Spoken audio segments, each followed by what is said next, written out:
ഇന്ന് നമ്മുടെ രാജ്യത്തെ ആകെ സങ്കടത്തിലാഴ്ത്തിയ ഒരു വലിയ വിമാന ദുരന്തം അഹമ്മദാബാദിൽ നടന്നു. ഇന്ന് ഉച്ചയോടെ അഹമ്മദാബാദിൽ നിന്ന് ലണ്ടനിലേക്ക് പുറപ്പെട്ട എയർ ഇന്ത്യയുടെ വിമാനമാണ് അപകടത്തിൽപ്പെട്ടത്. പറന്നു വരുന്ന വെറും 5 മിനിറ്റിനകം വിമാനം നിയന്ത്രണം വിട്ട് താഴേക്ക് പതിക്കുകയും ഒരു വലിയ തീഗോളമായി മാറുകയും ചെയ്തു. വിമാനത്തിൽ ഉണ്ടായിരുന്ന 242 പേരിൽ ഒരാൾ പോലും രക്ഷപ്പെട്ടില്ലെന്ന് സ്ഥിരീകരണം വരികയും ചെയ്തു. ആ വിമാനത്തിൽ ഉണ്ടായിരുന്ന ഒരാൾ പോലും എക്സ്പെക്ട് ചെയ്തിട്ടുണ്ടാവില്ല ഇങ്ങനെ ഒരു വലിയ ദുരന്തം. വിമാനം പറന്നു വരുന്ന പിന്നെ ഒരു പൊട്ടിത്തെറി മാത്രമേ അവർ അറിഞ്ഞിട്ടുണ്ടാവുകയുള്ളൂ. ഞാൻ ഈ വാർത്ത കണ്ട് ആർക്കും ഒന്നും പറ്റല്ലേ എന്ന് വിചാരിച്ച് കുറച്ച് സമയങ്ങൾക്ക് ശേഷമാണ് ഈ വാർത്ത വീണ്ടും കാണുന്നത്. അപ്പോൾ 242 പേര് മരിച്ചു എന്ന് പിന്നീടാണ് അറിയുന്നത്. എന്തായാലും ഒരിക്കലും എക്സ്പെക്ട് ചെയ്യാത്ത ഒരു ദുരന്തം തന്നെയാണ് സംഭവിച്ചിട്ടുള്ളത്. കണക്കുകൾ പ്രകാരം ഏറ്റവും സേഫ് ആയിട്ടുള്ള ഒരു യാത്രാമാർഗമാണ് വിമാനം. എന്നിട്ട് ഇങ്ങനെ വലിയൊരു അപകടം നടന്നു. ഗുജറാത്തിലെ മുൻ മുഖ്യമന്ത്രിയായിരുന്ന വിജയ് രൂപാണി ഈ വിമാനത്തിലെ യാത്രക്കാരനായിരുന്നു. അദ്ദേഹവും അപകടത്തിൽ മരണപ്പെട്ടു. പത്തനംതിട്ട പുല്ലാട് സ്വദേശിനിയായ രഞ്ജിത എന്ന മലയാളി നേഴ്സും മരണപ്പെട്ടവരിൽ ഉൾപ്പെടുന്നു. UK-യിൽ ജോലി ചെയ്യുന്ന രഞ്ജിത കുറച്ചു ദിവസത്തെ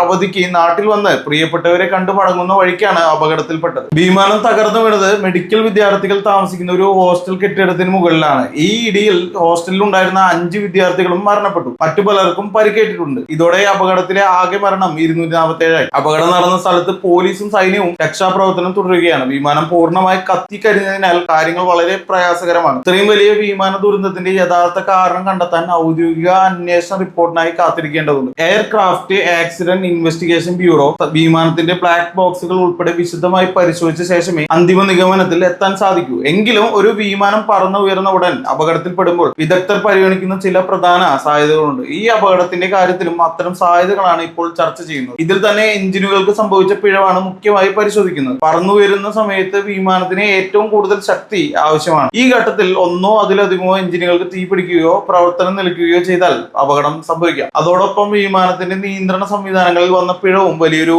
സാധ്യതയാണ്. ആധുനിക വിമാനങ്ങളെ നിയന്ത്രിക്കുന്ന കമ്പ്യൂട്ടർ സംവിധാനങ്ങൾ പരാജയപ്പെട്ടാൽ പൈലറ്റുമാർക്ക് വിമാനം നിയന്ത്രിക്കാൻ കഴിയാതെ വരും. വിമാനത്തിന് പുറത്തു നിന്നുള്ള ഘടകങ്ങളും അപകടത്തിലേക്ക് നയിച്ചേക്കാം. ടേക്ക് ഓഫിന് ശേഷം വിമാനം താഴ്ന്നു പറക്കുന്ന സമയത്ത് വലിയ പക്ഷികളോ പക്ഷിക്കൂട്ടമോ എഞ്ചിനുകളിലേക്ക് ഇടിച്ചു കയറുന്നത് എഞ്ചിനുകൾ ഒരുമിച്ച് പരാജയപ്പെടാൻ കാരണമാകും. പെട്ടെന്നുണ്ടായ ഒരു ദുരന്തം എന്ന നിലയിൽ ഈ സാധ്യത തള്ളിക്കളയാനാകില്ല. അതുപോലെ പറന്നു വരുന്ന സമയത്തുണ്ടാകുന്ന പ്രതികൂല കാലാവസ്ഥയും പ്രത്യേകിച്ച് ശക്തമായ കാറ്റും വിമാനത്തിന്റെ സ്ഥിരതയെ ബാധിക്കാൻ സാധ്യതയുണ്ട്. അപകട കാരണങ്ങൾ പരിശോധിക്കുമ്പോൾ മാനുഷികമായ പിഴവുകളും പരിഗണിക്കപ്പെടും. ഒരു അടിയന്തര സാഹചര്യം ഉണ്ടാകുമ്പോൾ പൈലറ്റുമാർ അതിനോട് പ്രതികരിച്ച രീതി, വിമാനത്തിന്റെ അറ്റകുറ്റപ്പണികളിൽ സംഭവിച്ച വീഴ്ചകൾ എന്നിവയെല്ലാം വിശദമായി അന്വേഷിക്കും. വളരെ ചെറിയ സാധ്യതയാണെങ്കിലും അട്ടിമറി പോലുള്ള കാര്യങ്ങളും അന്വേഷണത്തിന്റെ ഭാഗമായി പരിശോധിക്കും. ചുരുക്കത്തിൽ വിമാനം പറന്നുയർന്ന മിനിറ്റുകൾക്കകം അപകടത്തിൽപ്പെട്ടു എന്നത് പെട്ടെന്നുണ്ടായ ഒരു വലിയ തകരാറിലേക്കാണ് വിരൽ ചൂണ്ടുന്നത്. ഇത് സാങ്കേതികമായോ ബാഹ്യമായോ ആവാം. യഥാർത്ഥ കാരണം കണ്ടെത്താൻ ഇനിയും വിശദമായ പരിശോധനകൾ ആവശ്യമാണ്. ഒരേ സമയം ആകാശത്തും ഭൂമിയിലും ഒരുപോലെ ദുരന്തം വിതച്ച ഈ സംഭവം വലിയൊരു ഞെട്ടലാണ് എല്ലാവർക്കും